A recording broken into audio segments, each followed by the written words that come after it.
El extramuro es un beneficio penitenciario.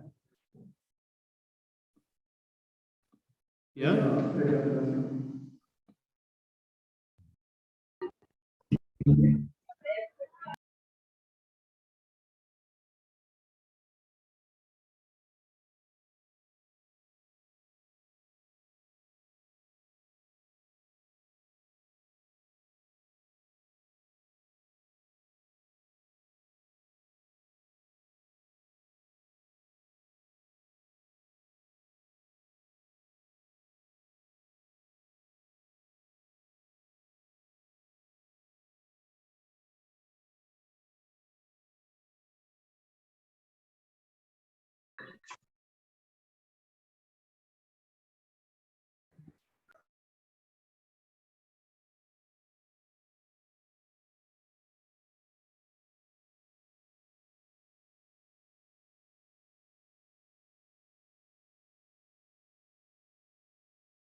Acá su compañero un poquito nos hablaba, ¿no?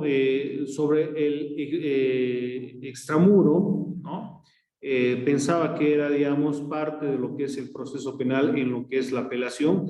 No es así, ya que el extramuro ya es en la etapa de la ejecución de penas, que está regulado por la Ley de Ejecución de Penas, que establece ciertos beneficios penitenciarios, ¿no? Como es el extramuro, la libertad condicional, que son los más comunes, por los cuales el condenado que ya ha cumplido buena parte de su condena se beneficia. El extramuro, por ejemplo, es salir del recinto penitenciario con fines de trabajar, ¿no? Pero debes retornar al recinto penitenciario en las noches. Si no regresara, se le corta ese beneficio. La libertad condicional, de la misma manera, ya ha cumplido gran parte de su condena, simplemente le queda un restante, ¿no? Por buena conducta, por haber trabajado, estudiado, tiene que cumplir ciertos requisitos, ¿no? Recién se le da. Y esta persona concluye su pena fuera de la cárcel. Pero son muy pocos los casos, considerando de que esas personas deben cumplir requisitos, ¿no? Y deben ser hechos que no tengan, digamos, una pena grande. Un asesinato, por ejemplo, no podría tener ese beneficio muy fácilmente. Peor todavía si tiene malos antecedentes de incidencia y otros elementos, pero es un poquito para salvar la duda, porque esto, ley de ejecución de penas, seguramente lo van a ver en otra materia. ¿Ya? ¿Alguna duda, alguna pregunta, por favor? Retornando lógicamente a esta segunda sesión de la clase del día de hoy. Si tienen alguna duda más, podemos responderla. Si no, caso contrario, continuamos con el avance. ¿Alguna duda? Bueno. Cuando hacemos una revisión de nuestro ordenamiento jurídico, es decir, el Código Penal, lastimosamente no existe una definición de pena, ¿no? Que en otras legislaciones existe una definición, sino que hace una enumeración de las mismas, aunque para evitar toda esa duda, después de enumerar las penas, dispone que no se reputarán penas. La detención y privación preventiva y las demás medidas cautelares de naturaleza penal no deben considerarse como penas, porque son medidas preventivas, ¿no? Medidas cautelares que tienen como fin el garantizar que el imputado esté presente en el proceso. Ahora bien, estas ustedes me dirán, pero ¿por qué esta detención preventiva cuenta en el cumplimiento de la pena? Sí, ¿no? Porque si bien es una medida precautoria, preventiva para que esta persona no escape, pero una vez encontrada culpable, ese tiempo se computa a la ejecución de la sentencia. Si ha estado 6 meses, si ha estado 1 año, si ha estado 2 años, ese tiempo se va a computar. ¿Ya? ¿Se entiende esto? Perfecto. Las multas y demás correcciones que en uso de atribuciones gubernativas o disciplinarias se impongan a los subordinados o administrativos.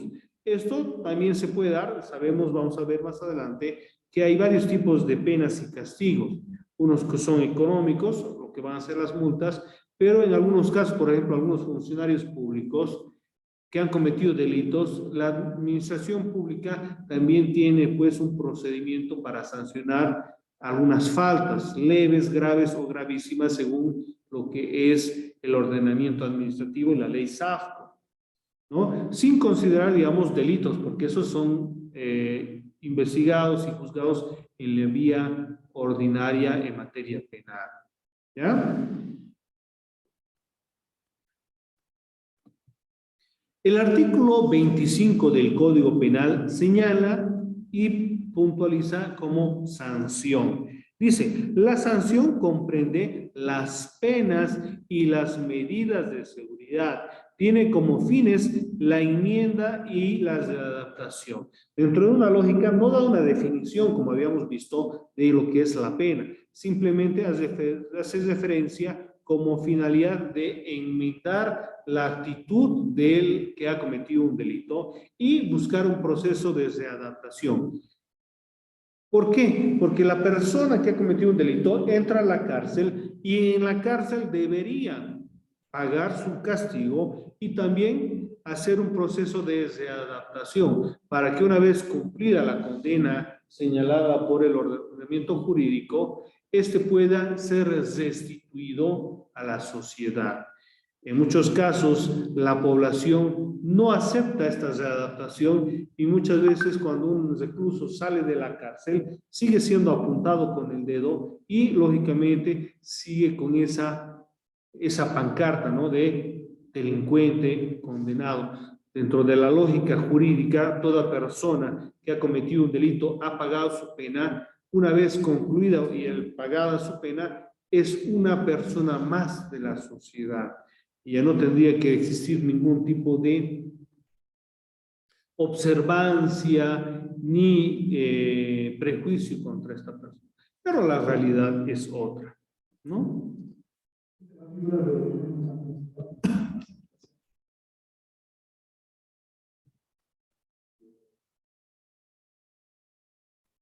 Perdón, un poquito, ¿puedes repetir? El mismo, la misma consecuencia, ¿no?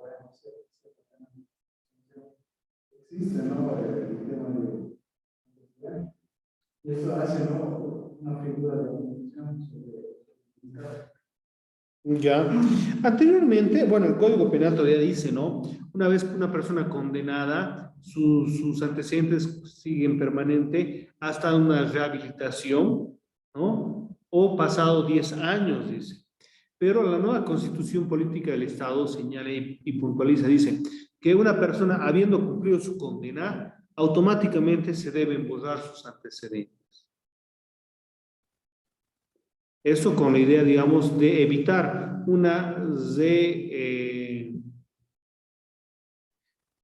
seguir sancionándolo al ciudadano por lo que ha cometido y ha pagado su condena, ¿no? Así como el cumplimiento de las funciones preventivas general y especial. Entonces, el artículo 25 nos habla de elementos que nos dan a comprender la finalidad que busca la sanción, la pena, pero sin decirnos qué es esta pena. Sabemos que la pena también es conocida doctrinalmente como el castigo, el sufrimiento del condenado, ¿verdad? El artículo 26 enumera, ¿no?, las penas principales. El primer inciso señala que es presidio, 2, reclusión, 3, prestación de trabajo, 4, días multa. Y una quinta, ¿no?, que podría ser en realidad no lo señala como numeral quinto, simplemente lo anuncia, dice penas accesorias a la inhabilitación especial. En el caso, podríamos dar, como les había dado el ejemplo, el tema de la licencia de conducir, que es cortada, ¿no? Preguntas hasta aquí, vamos a desarrollar, lógicamente, qué significa presidio, qué es reclusión, qué es prestación de trabajo y días no. ¿Ya? Un poquito como comentario, debo señalar y decirles que hace 2 años, ¿se acuerdan? Que había la idea de la implementación de una nueva ordenamiento penal denominado Nuevo Sistema Penal Boliviano, que fue aprobado, fue promulgado, pero por solicitud de la población, quedó en nada, fue abrogado. ¿Ya?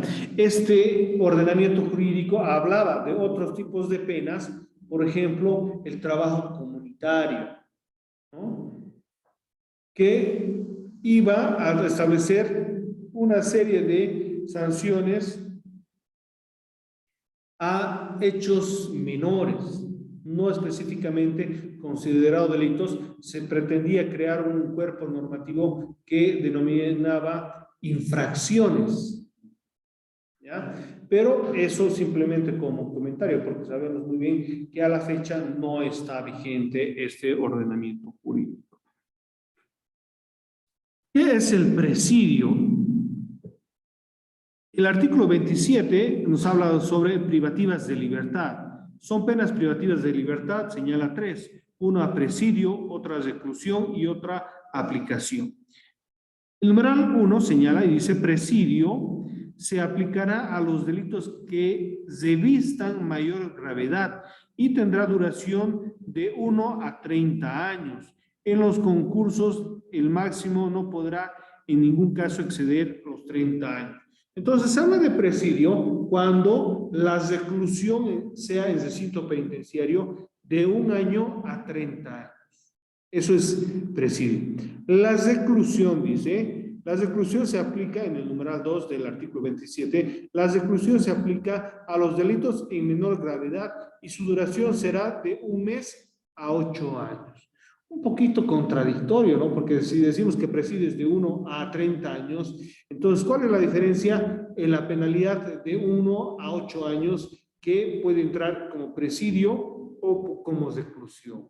Lastimosamente, el legislador ha señalado de esa manera y simplemente se tiene así establecido. Numeral 3, aplicación. Tratándose de cualquiera de estas sanciones, el juez podrá aplicar una u otra en conformidad con el artículo 37, ¿no? Entonces, ya sabemos que presidio y reclusión va a ser la reclusión en un recinto penitenciario. La diferencia es la data, el tiempo señalado en la reclusión. Esto se lo reflejaron, ¿no? La diferencia que hay, por ejemplo, el nombre mismo del centro de rehabilitación, no terminal, aquí la diferencia con el grado de máxima seguridad de datos. Ya, bueno, un poquito sí y un poquito no, en realidad, ¿no? El ordenamiento jurídico, y ha habido varias propuestas que deberían hacer una división, ¿no? De las personas, entre comillas, más peligrosas, que tienen penas más graves, ¿no? Que debería haber un recinto especializado para esta circunstancia, como para delitos más leves, o incluso el mismo código preveía que debería existir recintos para aquellas personas que estaban con detención preventiva.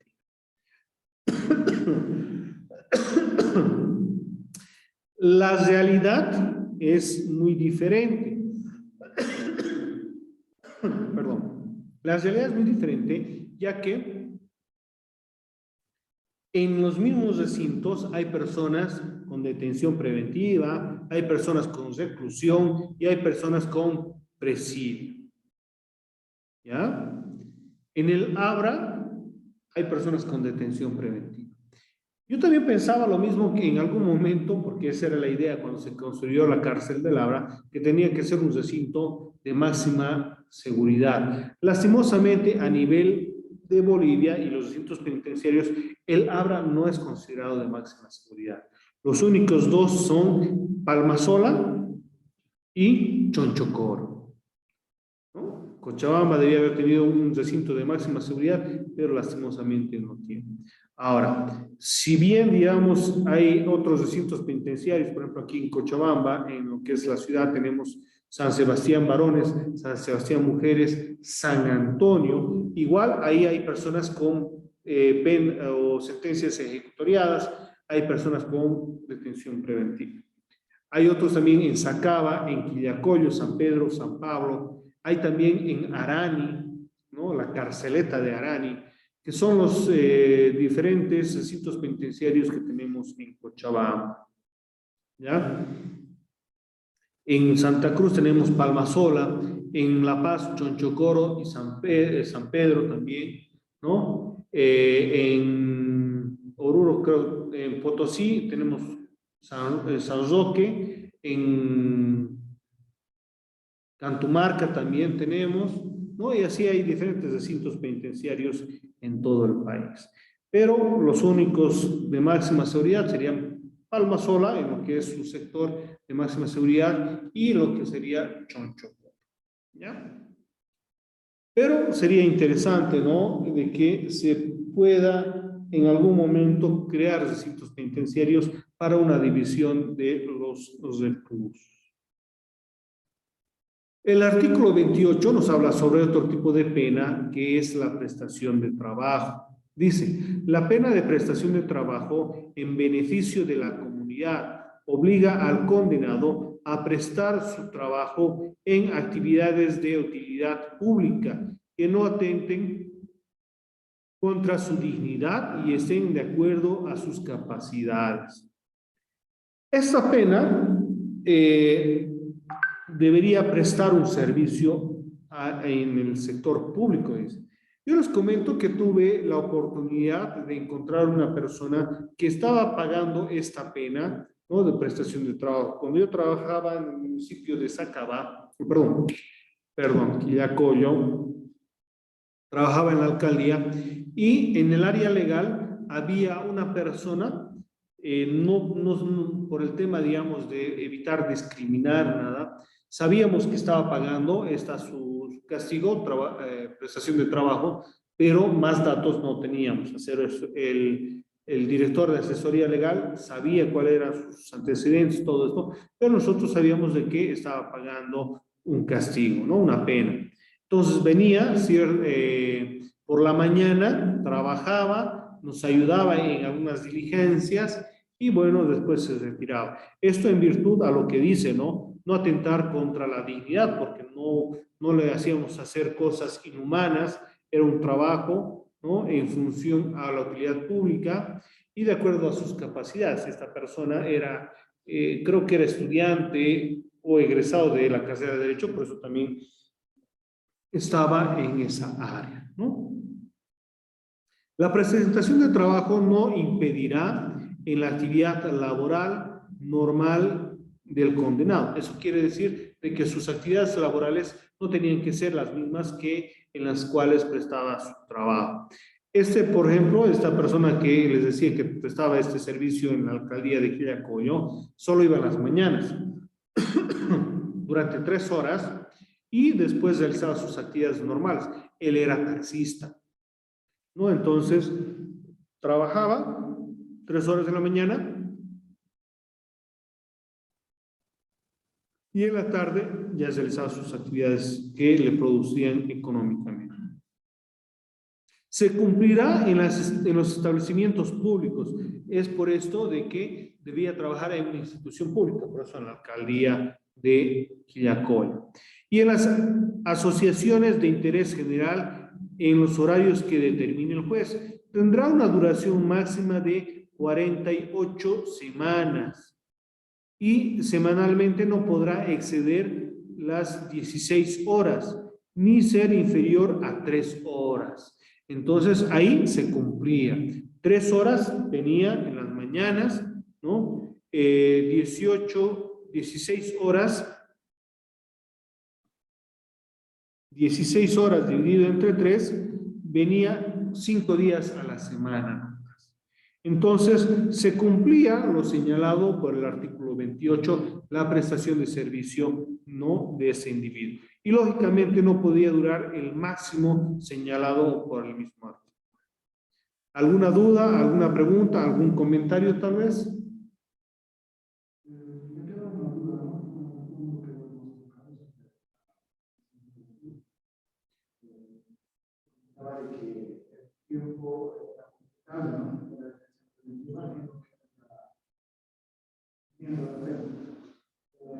Si fuese así, la figura en todo caso, ¿cuál sería entonces la finalidad de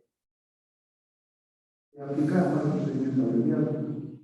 El procedimiento abreviado es otra figura jurídica en la cual el imputado acepta la comisión del delito. Por consiguiente, con la aceptación, al juez le corresponde simplemente dar la sanción. Esto, pero lo hace con qué finalidad, o sea, de evitar todo Claro, el ahorro procesal, ¿no? No nos olvidemos que la justicia es gratuita, pero al gobierno le cuesta, ¿no? El pagar sueldos de los funcionarios judiciales y lógicamente el no llegar a un juicio oral le va a causar pues un ahorro a él mismo porque el presentarse abogado y defenderse, todo genera también pues un gasto económico y también un estrés emocional, tanto para el imputado como también para la víctima. En estas circunstancias, el proceso abreviado garantiza de que el imputado cumpla su condena, en algunos casos el aceptar de buena fe, ¿no? Y las circunstancias del hecho que se puedan analizar, podría garantizar de que el imputado no tenga una pena máxima, sino una pena mínima establecida en el delito. Normalmente cuando hablamos del juicio oral, ¿no? Cuando el fiscal va al juicio oral, va a buscar la pena máxima. ¿Ya? ¿Alguna pregunta más, por si acaso, para los que están en plataforma? Sí, doctor, gracias. Cuando estamos hablando de las penas y el artículo 28, justamente cuando hablamos de la prestación de trabajo, ¿a qué delitos estamos refiriéndonos exactamente, doctor? Son varios los delitos que tienen penas privativas menores, ¿no? A 3 años, en algunos casos, o se determina, digamos, porque hay delitos que dice 1 mes de cárcel, ¿no? O 6 meses. En esos casos se puede suspender esta sanción, ¿no? Y darles esta prestación de trabajo. No entiendo. ¿Podemos hablar netamente de los delitos en las instituciones públicas, esto? No necesariamente, como les decía, los delitos pueden ser varios. Lo que dice el artículo 28, que el trabajo debe realizárselo en prestación de servicio en una institución pública y en las asociaciones. Aquí está. Se cumplirá en los establecimientos públicos y en las asociaciones de interés general en los horarios que determine el juez. Entonces, ahí no señala específicamente que sea instituciones públicas, pero generalmente estaríamos hablando en esa instancia, ¿no?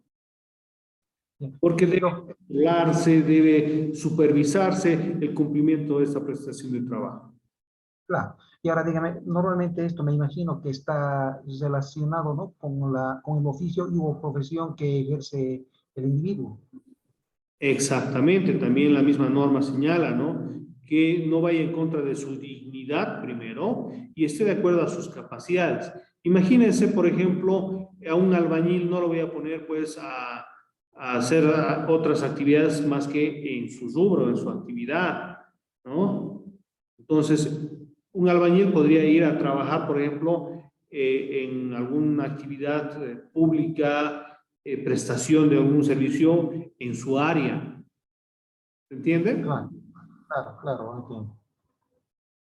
Y cuando estamos hablando netamente de las infracciones, ¿no? Cuando decimos el trabajo comunitario, y no se olvide que ahí estamos, bueno, ya hemos aprendido en ciertos ejemplos, como por ejemplo el barrido de las calles, ¿no? Que se ha dado ya en Tiquipaya, justamente por incumplir inclusive una cuarentena. Ya, eso, pero también un poquito, yo lo que les decía, ese trabajo de las infracciones, no nos olvidemos que este cuerpo normativo no ha entrado en vigencia y el Código Penal, como estamos viendo, habla de una prestación de trabajo, pero que no atente contra la dignidad de la persona. Es un poquito, digamos, al análisis subjetivo. Imagínense a usted como estudiante de la carrera de Derecho de segundo semestre, ¿usted me daría su dignidad que lo lleve a, o le mande a barrer las calles? Por ello, a ello me voy, a ello me voy, a ello me voy, Ahora, a ello. dentro de una lógica sana, todo trabajo dignifica, ¿no? Porque si no, entonces estaríamos hablando discriminativamente contra las personas que barren las calles. Claro. ¿Qué opinión tiene? A ver, ¿qué más podemos decir?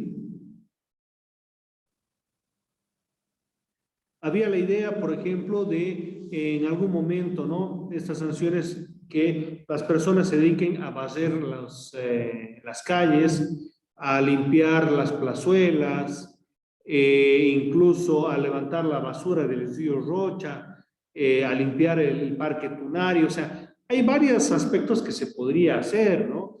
Incluso, por ejemplo, en el extranjero, este trabajo, esta prestación de trabajo, hacen calles, avenidas, construcciones, ¿no? Empedrado de calles.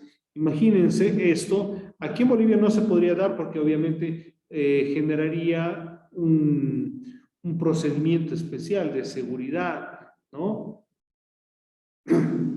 Que, bueno, en nuestro país simplemente nos habla de lo señalado en el artículo 20. Y doctor, si pasaría este asunto como estamos hablando con los ejemplos que hemos mencionado, ¿se podría hablar de una discriminación? Por eso les decía, es bastante subjetivo, ¿no? La dignidad o que atente contra la dignidad es bastante subjetivo.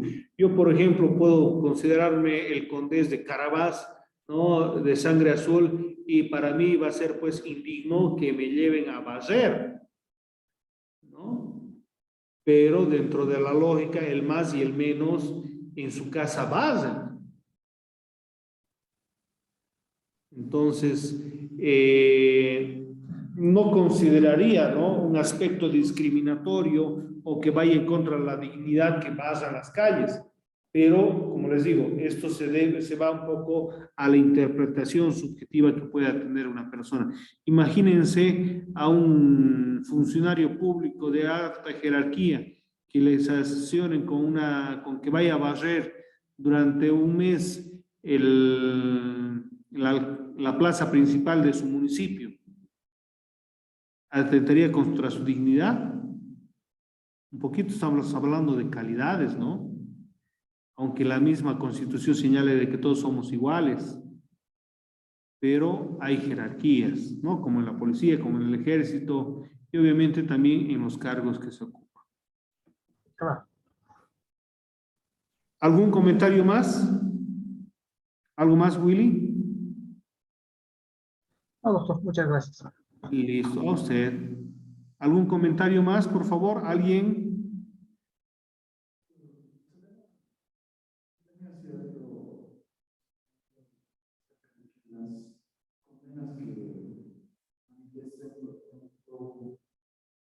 De 6 a 2 años no eran menores. Ya. Bueno, en lo que es el procedimiento nos hablaba antes del perdón judicial, cuando se consideraba, digamos, delitos bastante leves, ¿no? Primer delito se le perdona, porque es buen tipo, se ha equivocado, no es un delito bastante grave, entonces se lo perdona. Hay otro, lo que es la suspensión condicional del proceso, igual también con delitos leves. La suspensión condicional de la pena también.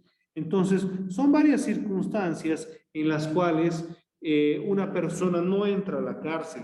Incluso el código, la ley de abreviación procesal penal, ¿no? Señala de que las personas privativas de libertad menores a 3 años no cumplen una condena en cárcel, ¿no?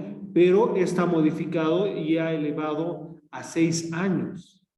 Es decir, delitos con penas privativas de libertad menores a 6 años, que sea su primer delito, no entran a la cárcel. ¿Ya? Pero eso un poquito han exagerado, porque 6 años es harto. Si hay una persona que tiene 6 años de cárcel, debería entrar más. Estaba bien a los 3 años. Pero bueno, ha sido el legislador, no sé por qué lo ha hecho así, tal vez para beneficiar a un grupo humano fuerte o grande, ¿no? Porque incluso beneficia a personas que han cometido delitos del narcotráfico.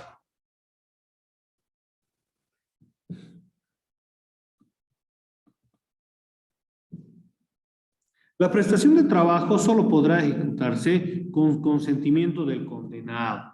Entonces, no puede obligársele a una persona a que cumpla ese trabajo solo si esta persona acepta. En caso de que el condenado no presta su consentimiento, la sanción se convertirá en pena privativa de libertad. A este efecto, un día de privación de libertad equivale a 2 horas semanales de trabajo. Esa sustitución se realizará por una sola vez y una vez realizado no podrá dejar de ejecutarse. El juez de vigilancia deberá requerir informes sobre el desempeño del trabajo a la entidad empleadora. En caso de que los informes no sean favorables, se convertirán en privación de libertad conforme al párrafo anterior. Entonces, aquí podríamos añadir a lo que estábamos señalando y decir de que toda persona podrá prestar ese trabajo, pero solo con su consentimiento. Si no prestara el consentimiento, se convertiría en reclusión. ¿Ya? El artículo 29 nos habla de otro tipo de pena que habla días multa. ¿Qué quiere decir esto? Y señala, dice que la multa consiste en el pago a la caja de reparaciones de una cantidad de dinero que será fijado por el juez en días multa. Esto señala lógicamente que un día multa es representativo a un monto de dinero.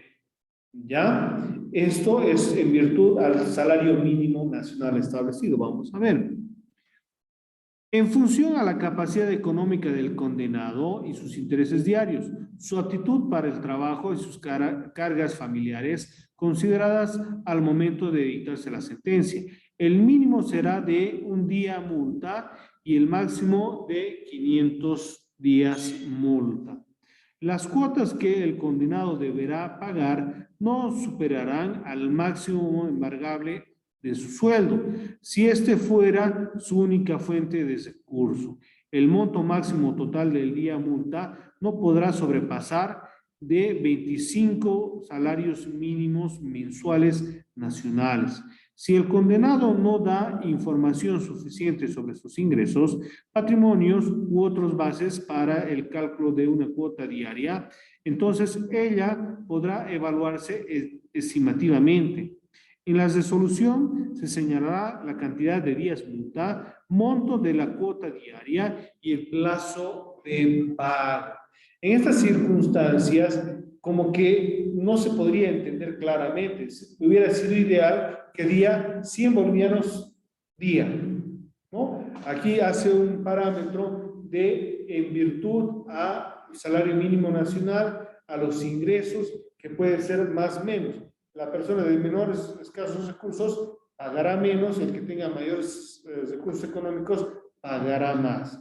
Pero dicen que no puede ser más de lo legalmente embargable en los salarios si es que todo es su único ingreso.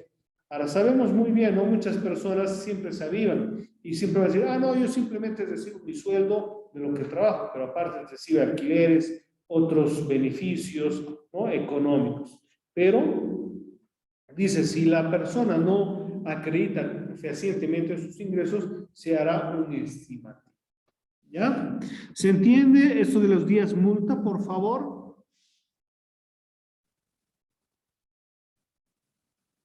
En algunos casos, por ejemplo, se señala, ¿no? 50 bolivianos día multa, eso se señala en sentencia. Se establece, digamos, cuánto es el cuota diaria, podría ser 50 bolivianos, el plazo, digamos, 30 días, 40 días, dependiendo, digamos, lo que establezca la misma normativa, ¿no? ¿Alguna duda, alguna pregunta, algún comentario sobre los días multa, por favor?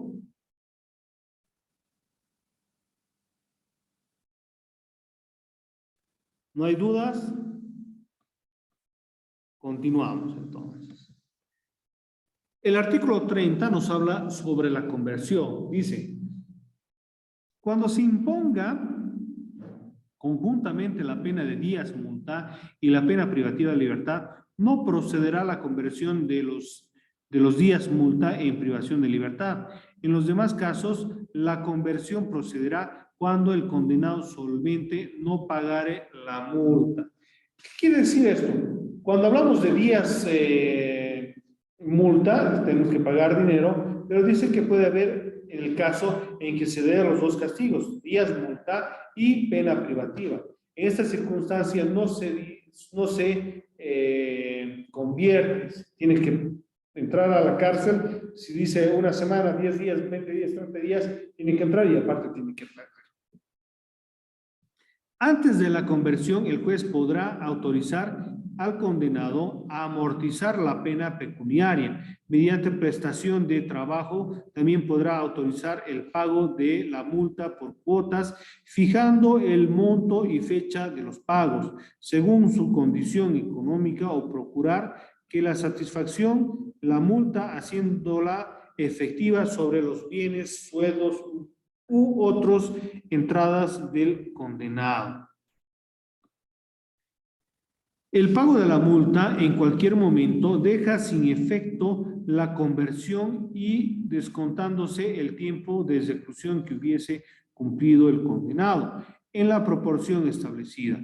A efectos de la conversión y amortización, un día de reclusión equivale a 3 días multa y un día de trabajo de 4 horas equivale a un día multa. Entonces, aquí se le da la posibilidad también al recluso el poder ver cómo hace el pago de sus sanciones. ¿Ya? ¿Alguna duda, alguna pregunta? Creo que está claro, ¿no? El artículo 31 nos habla sobre la aplicación extensiva. La pena de días multa establecidas en las leyes penales especiales vigentes se aplicará conforme a lo dispuesto en el artículo anterior. En algunos casos hay ciertos ordenamientos jurídicos, por ejemplo, el Código Tributario, el Código Aduanero, la Ley Forestal, que habla sobre delitos también, ¿no? En otros ámbitos. Entonces, se aplica la conversión también de esos delitos en la posibilidad, digamos, señalada en el Código Penal. ¿Ya? El artículo 34 nos habla justamente de este aspecto que en algún momento no estábamos comprendiendo bien, como es la inhabilitación especial. La inhabilitación especial consiste en, 1, la pérdida de mandato, cargo, empleo o comisión pública. Un funcionario público, si es encontrado culpable, no puede ejercer el cargo de la función pública. En ese caso, está inhabilitado en el ejercicio de la función pública. 2, la incapacidad para obtener mandatos, cargos, empleos o comisiones públicas por elección popular o nombramiento. Es decir, uno es cuando eres funcionario público en el ejercicio, pierdes ese mandato. O en el caso, haber tenido una sentencia condenatoria, no puedes candidatear. El inciso número 1, por ejemplo, es lo que trataban en su momento de hacerse contra Manfred Reyes Villar, ¿no? Al tener una sentencia condenatoria, este perdía la capacidad